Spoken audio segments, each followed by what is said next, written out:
Independent someday. Gamitin natin ang allowance hindi lamang para sa needs, kundi para sa growth. Mag-ipon, mag-donate minsan, o magtayo ng maliit na sideline kung kaya. Maraming salamat sa inyong lahat. And kung may gusto po kayong tanungin, pwede naman tayo magtanong at share natin ang insight natin sa isa't isa.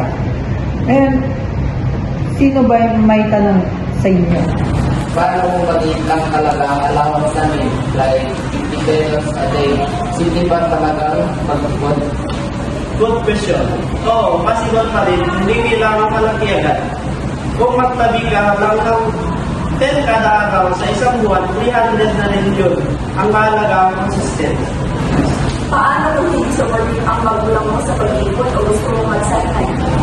Sa ipon pa ito, pwede mo sabihin mo na iba naman, yung gusto mo,